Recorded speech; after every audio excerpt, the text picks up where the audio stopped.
Hello guys, कैसे आप लोग। मैं रामदास स्वागत करता हूं आपके अपने चैनल गुरुजी उत्तराखंडी पे। तो हम जो है बात करने वाले हैं कि 2022 जो आने वाला अगला साल है उसमें आप मिड तक या लास्ट तक आप देखोगे कि ओवरऑल इंडिया में एवरेज जो है आपका पेट्रोल प्राइस 150 रुपये पर लीटर हो जाएगा। ठीक है, और ये 150 रुपये लीटर प्राइस क्यों होगा इस पे हम बात करेंगे। और आपको मैं यहाँ पे गवर्नमेंट को क्रिटिसाइज नहीं करने वाला हूँ, आपको एक अलग अप्रोच दूंगा जो कि शायद आपने आज तक कहीं एक प्रॉपर जगह एनालिसिस में सुनी नहीं होगी या टुकड़ों में छोटी मोटी सुनी होगी। तो मैं आज आपको एक पूरा ओवरव्यू दूंगा। कोई गवर्नमेंट को क्रिटिसाइज नहीं करना, कोई पॉलिसी कुछ नहीं, आपको एक प्रॉपर रोड मैप दूंगा कि इसका रीज़न क्या है, क्यों होगा। ठीक है, तो हम बात करते हैं। सबसे पहले तो कॉन्फ्रेंस ऑफ पार्टी की मीटिंग हुई थी 26 ग्लासगो। तो ये बेसिकली किसके ऊपर है, ये आपका है क्लाइमेट चेंज, इन्वायरमेंट पॉल्यूशन वगैरह जो है ना, क्लाइमेट चेंज जो ये अचानक बाढ़ आ जाती है, अचानक सूखा पड़ जाता है, अचानक साइक्लोन आ जाता है। तो इन्वायरमेंट चेंज आपका जो क्लाइमेट चेंज वगैरह है इसके ऊपर मीटिंग होती है हर साल। ठीक है, तो इसको बोलते हैं कॉन्फ्रेंस ऑफ पार्टी और ये 26 है। तो ये कहाँ पे हुई है, ग्लासगो के अंडर। होस्ट किसने करा है, होस्ट करा है ब्रिटेन ने और को होस्ट करा है इटली ने। तो इंडिया ने बेसिकली यहाँ पे डायरेक्टली हमारे प्राइम मिनिस्टर मिस्टर मोदी के द्वारा 5 बड़ी स्टेटमेंट आई हैं। पहली स्टेटमेंट है कि नॉन फॉसिल फ्यूल से जो है हम जो है एनर्जी बनाएंगे 500 गीगावाट। नॉन फॉसिल फ्यूल मतलब आप समझ गए ना, डायरेक्टली आप समझ जाओ सोलर। नॉन फॉसिल फ्यूल से 500 गीगावाट। पहले ये 450 गीगावाट था, अब बन गया 500 गीगावाट। कब तक करना है, 2030 तक करना है। ठीक है, उसके बाद 50% energy by renewable source. Renewable source में आप बेसिकली न्यूक्लियर ले लो, हाइड्रो ले लो, सोलर ले लो, विंड ले लो, जियोथर्मल, ये सब आपका रिन्यूएबल आ गया। ठीक है, तो ये 50% करना है रिन्यूएबल तक, रिन्यूएबल से कब तक, 2030 तक। 1 बिलियन टन कार्बन एमिशन को हम कट करेंगे 2030 तक। और reduce in economic carbon intensity, जो हमारा इकोनॉमिक कार्बन इंटेंसिटी है उसको 45% तक रिड्यूस करना है।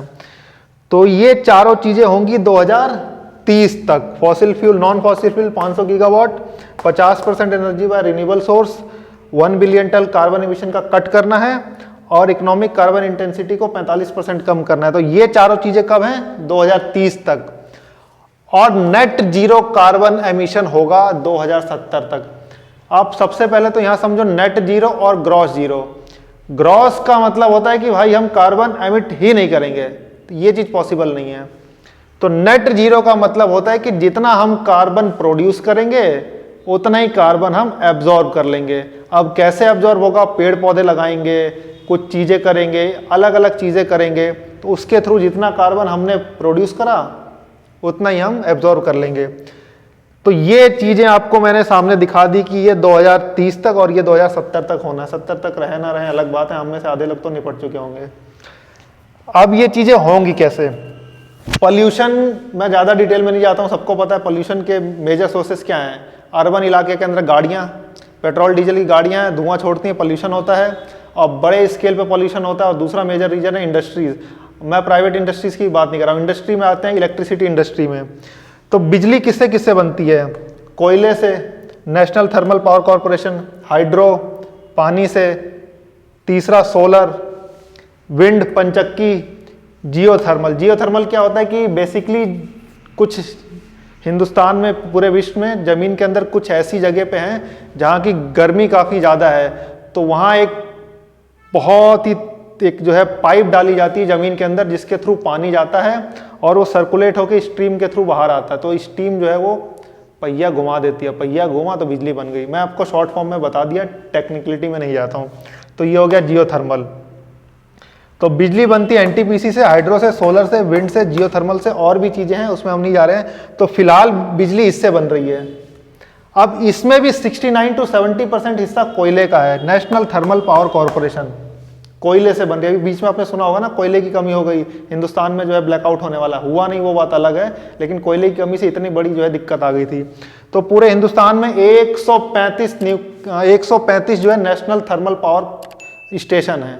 135, जो कि 70% बिजली बनती है। ठीक है, तो उस 70% बिजली बनती है कोयले से। और दूसरा है आपका वाइकुलर। अगर हम ये थर्मल पावर स्टेशन बंद करेंगे तो कहीं तो शिफ्ट होना पड़ेगा। इंटरनेशनल एटॉमिक एनर्जी एसोसिएशन, इसके जो आपके चीफ है मिस्टर राफेल, उन्होंने कहा था कि जो हम यूरेनियम से बिजली बनाते हैं वो भी रिन्यूएबल में आ जाएगी। तो हम जो है एनएसजी के जो है मेंबर नहीं है, न्यूक्लियर सप्लायर ग्रुप के मेंबर नहीं है, तो हमें जो न्यूक्लियर पावर प्लांट है उसकी क्रिटिकल टेक्निकलिटीज और उसकी टेक्नोलॉजी हमें मिलना मुश्किल होती, यूरेनियम हमें मिलना मुश्किल होता है। ठीक है, तो इसलिए हम पूरी तरह से न्यूक्लियर पे तो हम शिफ्ट कर नहीं सकते। 2 से 3% जो है हमारी बिजली बनती है न्यूक्लियर से, तो भाई न्यूक्लियर पे तो हम शिफ्ट कर नहीं सकते। तो यहाँ तो पॉल्यूशन हम अभी कम कर नहीं सकते, तो हम अभी पॉल्यूशन कहाँ कम करेंगे? वाइकुलर पॉल्यूशन, जो शहरों में आपकी गाड़ियाँ चल रही है ना पेट्रोल डीजल की, उसको हम कम करेंगे। अब वाइकुलर पॉल्यूशन कैसे कम करोगे? पेट्रोल डीजल की गाड़ियां कम करनी पड़ेंगी। अब पेट्रोल डीजल की गाड़ियां कैसे कम होगी? लोगों को जाके अवेयरनेस कैंपेन तो चलाओगे नहीं, भैया इलेक्ट्रिक की गाड़ी ले लो, इलेक्ट्रिक की गाड़ी ले लो। कैंपेन 10 साल तक, 15 साल तक, 20 साल तक चलता ही रहेगा। हमारा टारगेट क्या है यहाँ पे? 2030। तो वाइकुलर पॉल्यूशन कम करने का सबसे सिंपल सा तरीका है, पेट्रोल के रेट बढ़ाओ, डीजल के रेट बढ़ाओ, गाड़ी का रजिस्ट्रेशन चार्ज बढ़ाओ, गाड़ी पे रोड टैक्स बढ़ाओ। तो पेट्रोल की गाड़ी हो गई महंगी, इलेक्ट्रिक गाड़ी पे सस्ता कर दो, और इलेक्ट्रिक गाड़ी हो गई सस्ती। पेट्रोल की गाड़ी महंगी होगी, इलेक्ट्रिक की गाड़ी सस्ती होगी, तो कौन सी गाड़ी लोगे? इलेक्ट्रिक की गाड़ी लोगे कि नहीं लोगे? तो ये है सिंपल सा स्ट्रेटजी। और ये मैं गलत सेंस में नहीं बता रहा हूँ, ये पॉजिटिव सेंस में बता रहा हूँ।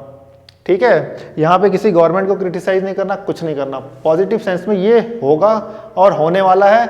और एक प्रिडिक्शन के हिसाब से 2023 तक, मिड तक या लास्ट तक आपको पेट्रोल 200 रुपये लीटर को भी देखने को मिल सकता है।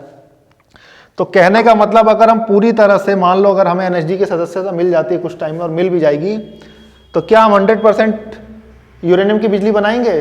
बिल्कुल नहीं, क्योंकि ऐसा है कि पूरे देश को बिजली सप्लाई करनी है और आप एक सिस्टम पे डिपेंड नहीं रह सकते हो। तो अगर मान लो एनटीपीसी को हमने पूरी तरह से न्यूक्लियर से भी हमने रिप्लेस कर दिया, तो हाइड्रो रहेगा, सोलर रहेगा, विंड रहेगा, जियोथर्मल रहेगा। 50% मान लो आपने परसेंटेज दे दिया किसको? एनटीपीसी को हटा के न्यूक्लियर को। हाइड्रो, सोलर, विंड तो तभी भी रहेगा। ठीक है, तो कुल मिला के पॉल्यूशन तो फिर भी हमें कम करनी है। कम करने के लिए हमें काम किस पे करना पड़ेगा?